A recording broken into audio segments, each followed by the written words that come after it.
24 घंटे का चालीसा पाठ हुआ। ये एक आध्यात्मिक क्रम था और माता आदिशक्ति जगत जननी जगदम्बा के आशीर्वाद से और परमहंस योगीराज श्री शक्तिपुत्री जी गुरुदेव जी भगवान के आशीर्वाद से इस क्रम के माध्यम से हज़ारों लोग नशा मुक्त हुए हैं और लगातार हमारा भगवती मानव कल्याण संगठन इसी प्रयास में है।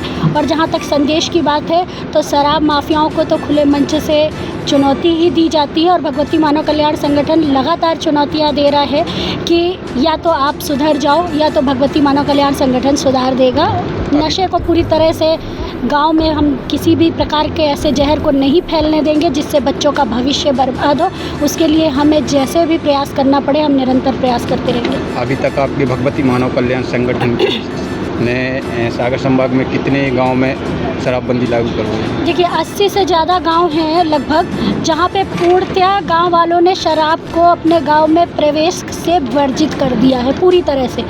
कई जगहों पे दुकानें खुली खुलाई दुकानें भी बंद करवा दी गई हैं। लेकिन सरकार इतनी तेज़ी से हमारे भविष्य को बर्बाद करने के लिए पीछे पड़ी हुई है कि इतने गांव में शराबबंदी होने के बाद भी गांव के आसपास गांव के बाहर नई शराब की दुकानें खुलवा दी गई हैं। एक दो जगह पे गांव वालों के साथ मारपीट करके गांव वालों को परेशान करके बंद करने के बाद भी वहां पे शराब की दुकान खोली गई है।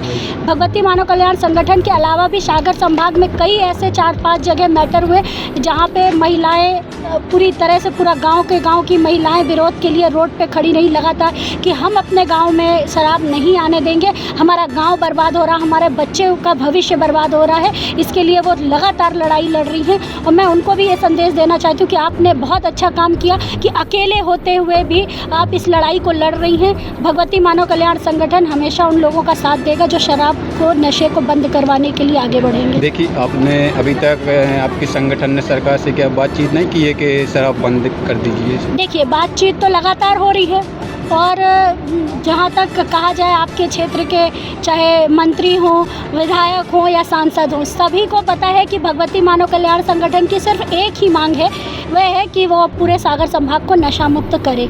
सभी चीज़ों की जानकारी है, हम लोग तो मांग कर ही रहे हैं लेकिन उनको आम जनता की भी मांग सुनाई नहीं दे रही है। जिनके वोटों से वो आज आगे बढ़े हैं वही लोग आज मांग कर रहे हैं कि हमारे गाँवों में शराब की दुकानें बंद की जाएँ, हमारे आने वाले भविष्य को बचाया जाए, हमारे बच्चों को बचाया जाए, है ना। तो वो तो मांग कर ही रहे हैं लोग लगातार।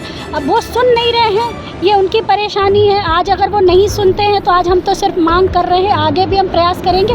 वो नहीं भी कर पाए शराबबंदी तो क्या हुआ, भगवती मानव कल्याण संगठन जरूर एक दिन पूरे क्षेत्र से शराब को बंद करेगा, क्योंकि आज हज़ारों लोग नशा मुक्त हुए हैं, वो खुद शराब पीना बंद कर दिए। अवैध शराब के लिए कई स्थानों में भगवती मानव कल्याण संगठन ने अवैध शराब पकड़ाई है। अब बची वैध दुकानों की, तो आप दुकानें देख रहे हैं, आज कार्यक्रम था, दुकानें बंद थी। और इसके अलावा भी कभी भी दुकान खुले तो आप देखिए कि उनकी संख्या दिन प्रतिदिन घटती जा रही है। शराब माफियाओं में हड़कंप मचा है, हड़कंप मचा है, लोगों को जानकारी है।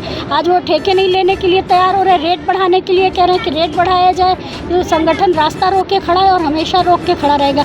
किसी भी प्रकार का जहर समाज के बीच में अगर आएगा तो उस जहर और समाज के बीच में भगवती मानव कल्याण संगठन हमेशा दीवार बन के खड़ा रहेगा। बहुत बहुत धन्यवाद।